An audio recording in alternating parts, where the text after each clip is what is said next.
Toen ik 8 was ben ik gaan schaatsen op de sloot bij ons voor. En ja, dat vond ik eigenlijk gewoon geweldig. En toen heeft mijn vader me naar Nijmegen gestuurd samen met hem. Toen zijn we daar gaan schaatsen. En waar heb je gespeeld? Ik heb in Nijmegen gespeeld, in Eindhoven gespeeld en Krefeld in Duitsland en nu hier in Düsseldorf. Waarom ben je naar Duitsland gegaan? Omdat ik dacht dat het voor mijn ontwikkeling wel beter was om naar Duitsland te gaan dan in Nederland te blijven. Toen zijn we eigenlijk bij toeval in Krefeld terechtgekomen. En ja, daar is het echt gaan lopen voor hem eigenlijk. En zag jij dat hij talent had? Nee, heb ik eigenlijk nooit gezien, nog steeds niet. Alleen de trainers die er verstand van hebben, die roepen dat het goed is. Dus... Maar je hebt zelf geijshockeyd en je zegt ik zie dat nu nog niet. Nee, ja, maar ik ben zijn vader, ik zie al zijn fouten. Ik zie echt alleen maar wat hij fout doet. En ook wel wat hij goed doet, maar nou, dat hoort. En de foute dingen die horen niet. Dus... Ben je zelf te kritisch? Nou, ik denk het wel.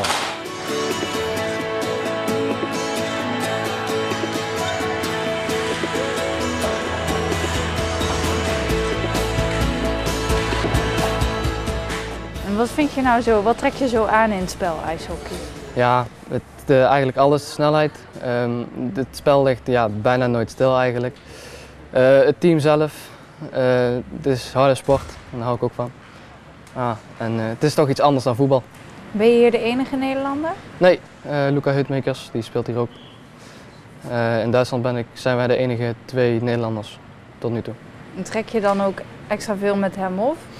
Nee, niet per se. In de kleedkamer zitten we bijna naast elkaar. Dus dan praten we wel eens Nederlands en dan worden ze wel eens gek van ons dat we Nederlands praten. Maar voor de rest praat ik eigenlijk alleen maar Duits met de rest. Ja, Rick is een goede werker. Ik vind hij is een van de topverdedigers, ook al is hij jong. Dus eerste jaar DNL en ja, hij doet goed zijn best. Uitstekend. Wat denk je dat hij kan bereiken? Ja, ik denk dat hij sowieso meer kan bereiken. Zoals ik nu het oudste jaar ben, kan hij zich hoger opwerken. En wie weet speelt hij wel over een paar jaar in het eerste hier. En wat zijn zijn sterke punten? Rick zijn sterke punten. Ja, goed de man dekken, slapshot is goed. Harde werker, geeft nooit op. Geeft altijd 100%. Zijn inzicht. IJshockey is eigenlijk een denksport. Zou je niet zeggen als je het ziet, maar het is eigenlijk een denksport. En ze moeten heel veel rekening houden met dingen, niet te veel achter een puck aanjagen. Dat deed ik vroeger wel. En ja, hij houdt zich aan de afspraken die hij met de coach maakt. En waar kan hij nog in groeien? Doelpunten maken. Dat werkt op een of andere manier niet bij hem. Maar hij kan ze wel tegenhouden in ieder geval.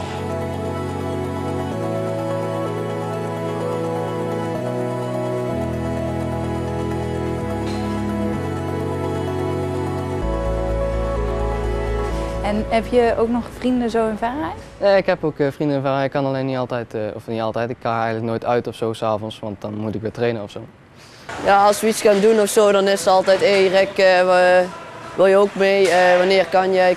Kan je dan en dan? Dan gaan we de rest ook vragen. Dus het is altijd eerst Rick, eerst kijken of Rick wel kan en dan verder kijken. En gaat Rick ook wel eens mee uit? Nou, Rick gaat nooit mee uit. Die is altijd wel, ja, meestal vroeg in zijn bed omdat hij de volgende dag dan een wedstrijd moet spelen of een belangrijke training of zoiets of zo. Ze zeggen wel eens, je weet niet wat je mist. Dat klopt, want ik ben nooit uitgegaan, dus ik weet ook niet wat ik mis.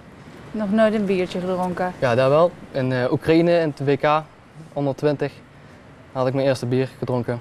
En ja, dat was toch wel nieuw voor mij. En daarna heb ik ook goed geslapen.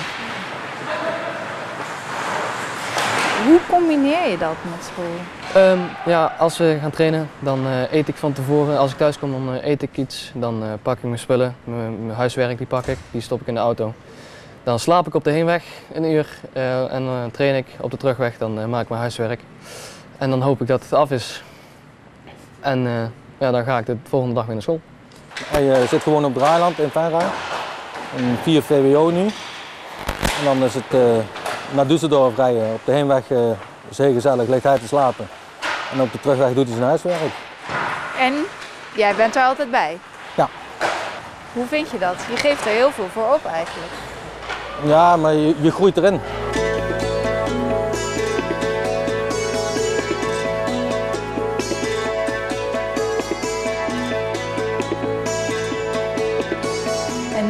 eigenlijk invloed op bijvoorbeeld jullie gezin? Ja, ik heb het eigenlijk niet graag om te zeggen, maar eigenlijk wordt alles om mij heen gebouwd. Alle vakanties worden om mij heen gebouwd, alle tijden om te werken worden om mij heen gebouwd. Ja. Eten wordt om mij heen gebouwd, alles draait eigenlijk om het ijshockey thuis bij ons. Wat vind je daarvan? Ja, ik kijk er eigenlijk niet zo van op nou, omdat het is eigenlijk altijd al zo geweest. Maar als je soms over denkt, dan heb ik toch zoiets van ja, ik heb altijd dat ik zo mijn best moet doen, zodat het uiteindelijk allemaal wel de moeite was om alles eromheen te draaien, zeg maar. Nou, op zich vind ik het wel heel erg leuk dat hij zoveel passie heeft voor deze sport. Dat hij ermee naar bed gaat en mee opstaat, zeg maar. Alleen ja, het kost wel heel veel regelen, organiseren, rekening houden met. Ik bedoel, zijn vader gaat altijd met hem naar de training en dat betekent dat ik op tijd thuis moet zijn voor Mike. Want anders is hij alleen thuis. En ja, soms kunnen dingen gewoon helemaal niet. Dus ja, het vraagt wel veel offers, zou ik bijna zeggen, van het hele gezin. Maar dat wordt wel gecompenseerd door het enthousiasme en door, als je ziet hoeveel plezier dat hij erin heeft en waar hij allemaal naartoe kan gaan en wat hij bereikt heeft. En dat is gewoon heel erg leuk, toch? Want hoe is dat voor jou als broertje? Moet je je veel aanpassen? Ja, want meestal eten mijn vader en Rick samen en dan als mijn moeder thuis is, eten wij twee samen. En daarom is het ook heel leuk als we een keer met z'n vieren kunnen eten. Komt dat niet vaak voor? Nee, niet zo heel vaak. En moet je broer zich ook wel eens aanpassen aan jou? Ja, want dan gaat soms mijn wedstrijd voor een training of zo. En op mijn verjaardag, want de meesten in mijn familie die vieren de verjaardag niet. Maar ik wil dat wel en dan mag Rick niet gaan trainen.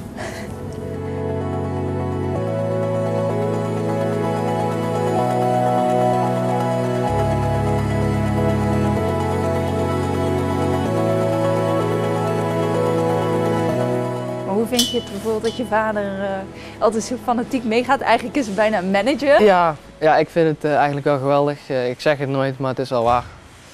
Hij brengt me toch altijd. En daar ben ik eigenlijk best wel trots op. Maar als hij dat niet zou doen, dan zou ik hier nou niet zitten. Dus eigenlijk kan je jouw ouders heel erg dankbaar zijn? Ja, en dat ben ik ook. Zeg je dat ook wel eens? Nee, zeg ik nooit, maar dat weten ze wel.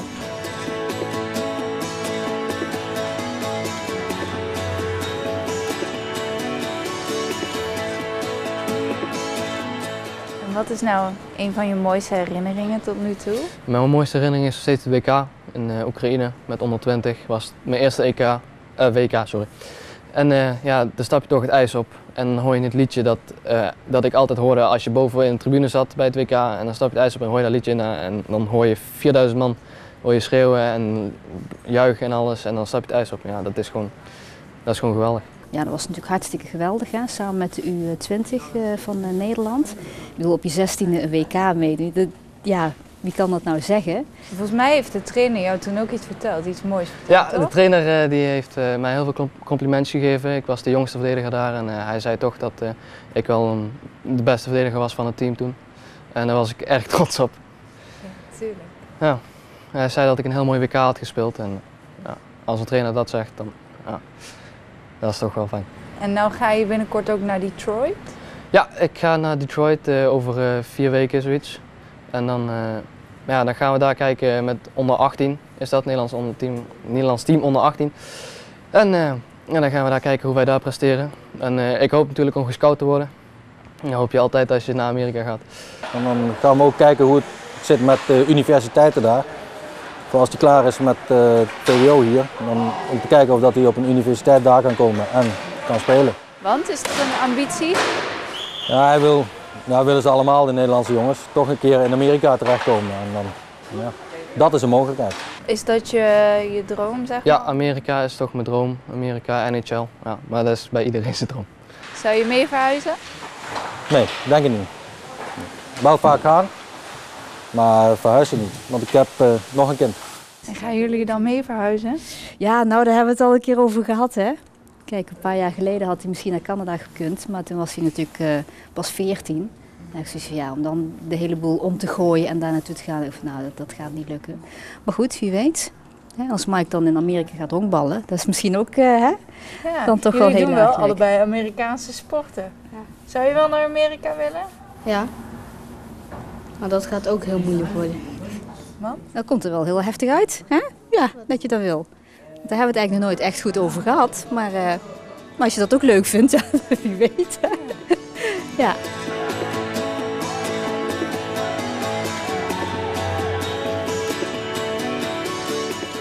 En wat hoop je dat Rick bereikt? Dat hij met plezier blijft ijshockeyen. Hij hoeft er voor mij geen geld mee te verdienen, maar dat hij er lol in heeft. Ik hoop dat hij kan bereiken dat hij dat kan doen wat hij graag zou willen. En dat is natuurlijk in Amerika spelen. Maar ja, er moet wel heel veel voor gedaan worden. Dus ik weet niet, maar dat hoop ik wel eigenlijk voor hem dat het lukt. En als dat niet gaat lukken, want er zijn toch heel veel ijshockeyers in de wereld, dan is Duitsland ook goed. En Duitsland, Duitsland, hier in Düsseldorf? Of? Ja, lijkt me wel leuk, maar ja, misschien willen ze me ergens anders hebben. En dan ga ik natuurlijk gewoon daarheen, als ik hier niet aan de bak kom. Want ja, het zou geweldig zijn als ik hiermee mijn brood mee kan verdienen natuurlijk.